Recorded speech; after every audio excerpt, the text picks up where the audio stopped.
안녕하세요. 쌍둥이 아빠의 즐겁고 유익한 이야기 I am 파더입니다. 저는 오늘 군발두통에 대해서 좀 이야기를 좀 드리고 싶어요. 저는 군발두통을 앓은 지 벌써 한 18년이 됐고요.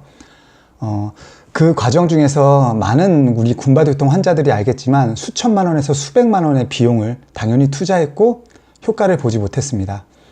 근데 제가 이 동영상을 촬영하게 된 계기는 일단 많은 분들이 군발두통을 잘 모르시고요. 그리고 군발두통이 생겼다고 하면 정말로 많은 비용과 굳이 하지 않아도 되는 시술 같은 걸 받으셔서 정말 많은 비용을 투자하시더라고요. 그런 걸 좀 방지하고, 그리고 제가 올해는 군발두통이 오지 않았어요. 17년째 매번 오다가요. 올해는 한 번도 오지 않았습니다. 그리고 왔을 것 같은데 희한하게 넘어갔어요. 그래서 그 방법을 공유해 드리려고요. 그냥 저 혼자의 방법이었다면 이렇게 촬영까지는 안 했을 거예요. 그런데 제가 군발두통 환자분 몇 분들께 제 방법을 말씀드렸고 그분들도 효과를 보시고 저한테 감사의 말씀을 남겨주셔서 용기를 내서 좀 촬영을 하게 됐습니다. 첫 번째는 제가 촬영할 거는 첫 번째는 군발두통이란 무엇인가, 그리고 두 번째는 군발두통이 발생이 되면 병원에 가면 처방해주는 약들이 있습니다. 그 약을 제가 먹어보고 느꼈던 점을 좀 말씀드리고요. 이제 저만의 방법까지 세 번째로 말씀을 드릴 거예요. 워낙 양이 많아서 한 5분에서 7분 정도 사이로 해서 세 편을 좀 나눠 찍어 볼까 합니다. 먼저 많은 분들이 수백만 원, 수천만 원을 투자했지만 허무함만 느끼는 이 군발두통은 아시겠지만 검색하다가 아시는 경우도 많고요. 동네 의원을 갔다가 약을 먹었는데 안 났어요. 근데 더 아파지는 거예요. 그래서 조금 더 큰 병원을 가죠. 또 큰 병원을 가요. 그러다가 알게 됩니다. 그리고 때로는 저도 이제 18년 차지만 한 10몇 년이 지나서 알았어요. 왜냐하면 그냥 나는 두통이 심한 사람인 줄 알았고 너무 심해서 진짜 미칠 것처럼 쓰러질 것 같아서 대학병원 가기 전에 또 낫고 그래요. 그 이유는 이 군발두통의 특정한 특징이 있기 때문에 그래요. 그래서 제가 지금부터 군발두통에 좀 말씀을 드리도록 하겠습니다. 제가 알기로는 두통에는 다양한 여러 가지 종류가 있어요. 뭐 긴장성 두통, 그리고 혈관성 두통, 그리고 저도 병원 다니면서 알았지만 성교 두통이라고 해서 성관계 하다가 꼭 남자가 절정에 이르면 두통이 오는 그런 두통도 있고요. 그런 다양한 두통이 있습니다. 일단은 병원 가면 제일 먼저 물어보는 게 있어요. 두통을 앓은 지 얼마 되셨어요? 그 이유가 뭐냐면 두통을 안 지가 만약에 저는 10년 됐어요. 그러면 정말 그냥 피곤해서 생기거나 뭐 근육이 뭉쳐서 생기거나 아니면 저희 같은 군발두통일 가능성이 높아요. 그런데 두통 생긴 지 3일 됐는데 머리가 너무너무 아파요. 이거는 그냥 제 개인적인 생각입니다. 뇌에 문제가 있는 분들이 많아요. 예. 그래서 두통 기간을 좀 아셔야 되고요. 병원에 가더라도 저는 언제부터 두통을 앓았고 몇 시간 정도 두통이 오고 한 달에 몇 번 정도 오는지 이 정도는 알고 병원에 가셔야 됩니다. 진통제를 먹어도 소용이 없어요. 그러면 한 번 정도는 군발두통을 좀 의심해 주셨으면 좋겠어요. 군발두통의 통증은요, 임산부가 출산하는 그 통증보다 더 심하고요. 심지어 어떤 의사가 뽑은 그 10대 통증 안에 들어갔습니다. 그 10대 통증 안에는 대상포진, 그리고 암성 통증도 들어가 있었고요. 뭐 장열감, 뭐 자르는 느낌, 이것보다도 비슷한 통증이 바로 군발두통입니다. 이 두통을 앓으면 제일 큰 특징이 있어요. 일상생활이 불가능해요. 너무너무 아프니까. 그리고 사람들이 놀랍니다.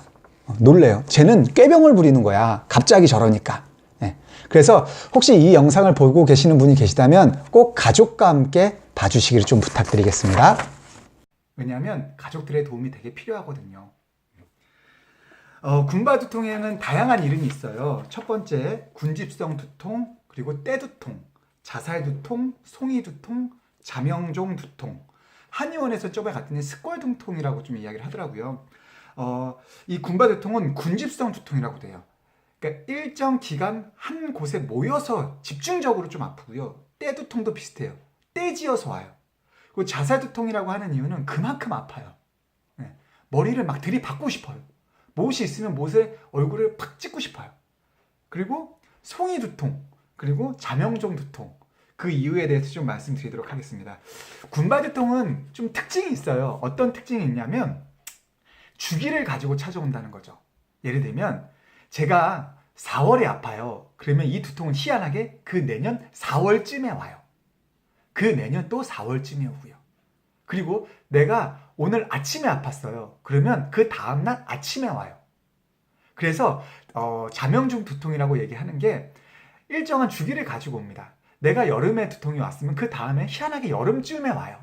내가 아침에 두통이 왔으면 아침쯤에 와요. 그리고 이 두통은 왔다가 사라져요. 예를 들면 저 같은 경우에는 처음에는 5주 정도만 두통이 왔었어요. 그리고 8주까지 간 적이 있었어요. 그 주가 끝나면 또 두통이 안 와요. 그러면 또 5주가 있잖아요. 예를 들면 일주일이라고 해볼까요? 일주일 내내 오는 두통은 아니에요. 일주일에 3번 올 때도 있고요. 4번 올 때도 있고 5번 올 때도 있어요. 예를 들면 제가 5주를 기준으로 좀 말씀을 드릴게요. 첫 번째 주는요. 두통이 아파요. 전조 증상이라는 게 있어요. 목 뒤서부터 사람마다 좀 틀려요. 목 뒤서부터 뭐가 묵묵해요. 묵직해요. 이 느낌이 오면 10분 안에 최고조의 암성 통증보다 더 아픈 두통을 만날 수 있어요. 근데 첫 번째 일주에는요. 이게 좀 약해요. 한 10분 정도 가다 끝나고요. 한 20분 정도 가다 끝나요. 그리고 2주부터 4주째까지는 죽는 거예요. 아, 이 두통이 왔다 그러면 그냥 난 죽었다 생각을 해야 돼요. 진통제를 먹어도 아픕니다. 네. 그리고 5주차가 되면 스스로 이제 이 통증이 느껴져. 본인은 압니다. 이 통증이 가라앉고 있구나. 예를 들면 8주다. 그러면 1주는 참을만 하고요. 8주차도 참을만 해요. 대신에 2주부터 7주 사이는 아파요. 그 사이에도 오르락 내리락이 있겠지만 많이 아픕니다. 네. 그래서 그런 특정적인 주기가 있어요. 그리고 저는 18년차 되니까요. 이게 어떤 게 있냐면 1년차 때 1년차하고 5년차, 뭐 5년차하고 10년차, 여름이냐 겨울이냐 뭐 이런 좀 차이가 있더라고요. 언제 오냐. 그리고 20대 때 아팠던 거하고 30대 때 아팠던 거하고 이런 차이가 있더라고요. 그리고 어쩔 때는 갑자기 아프기 시작해서 너무 아프다 이런데 또 한순간에 좋아져요. 이 두통이 좀 신기해요. 그래서 아까 말했지만 꾀병이라고 오해할 수 있는 게 그런 특징적인 이유를 가지고 있습니다. 꾀병 정말 아니에요. 정말 갑자기 아팠다가요. 갑자기 안 아파져요. 길게는 짧게는 10분 정도 올 때도 있고요. 길게는 3시간이 넘어갈 수 있어요. 근데 3시간 정도가 지나가잖아요. 그러면 정말 일상생활이 너무너무 힘들 정도의 두통은 아닌데 잔두통이 좀 오래 남아 있습니다. 이 두통의 특징이 이래요. 너무 신기하죠. 두통이 올 때는 저희 전조 증상이라는 게 있어서 환자분들은 대부분 알아요. 아, 이게 온다. 네. 그럼 마음의 준비 좀 하셔야 될 것 같아요. 그리고 가족분들은요, 이 두통이 오면 괜찮아? 이런 격려보다는 그냥 조용한 방으로 안내해 주거나 조용한 곳에서 쉴 수 있게 해주는 게 제일 좋습니다. 2시간에서 3시간 정도. 그러면 이 두통을 앓고 있는 사람은 스스로 이 두통을 참고요. 그 두통이 끝나면 웃으면서 나올 수 있어요. 너무 힘들긴 하지만. 저 같은 경우에는 너무 아프면요. 기절하다 깨어나요. 그럼 머리가 깨끗하더라고요. 그래서 나는 일부러 막 기절하려고 그랬어요. 막 너무너무 아프니까. 그 정도로 통증이 심합니다. 전조 증상은 저 같은 경우는 하품이 나오고요. 두 번째는 목 뒤가 아파요. 그리고 구토 증상도 있을 거고요. 그리고 많은 분들이 두통이면 야 참을 수 있잖아. 야 진통제 먹으면 괜찮잖아 라고 하는데 이 두통은요. 그냥 아프다 미치겠다 죽겠다 이게 아니에요. 정말 살려주세요라는 말이 나와요. 그리고 죽고 싶어요. 그리고 진짜 미쳐내고 싶어요. 미치고 싶어요. 칼로 잘라내고 싶어요. 이런 말 가장 많이 해요. 그리고 많은 분들이 병원을 어디 가야 될까 되게 많은 고민하시잖아요. 제 개인적인 견해인데요. 일단 신경과를 가는 걸 추천해 드려요. 뭐 신경외과도 갈 수 있고요. 그런데 어떤 신경과는 가도 그냥 잘 모르시는 신경과도 제 경험상 간혹 있더라고요. 그러면 제일 좋은 방법은요. 그 인터넷에 대한두통학회라는 곳이 있어요. 거기 가면 이 두통을 좀 전문적으로 관심 있어 하시는 의사분들이 있거든요. 그런 의사분들을 찾아가서 진료를 보시는 게 가장 저렴하고 그리고 가장 고급진 나의 치료 방법을 안내 받으실 수 있을 거라는 생각이 듭니다.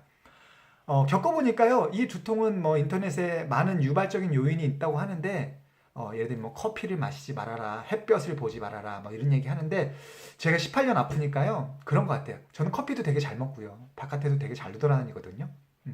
그냥 두통 기간이 와서 그래요.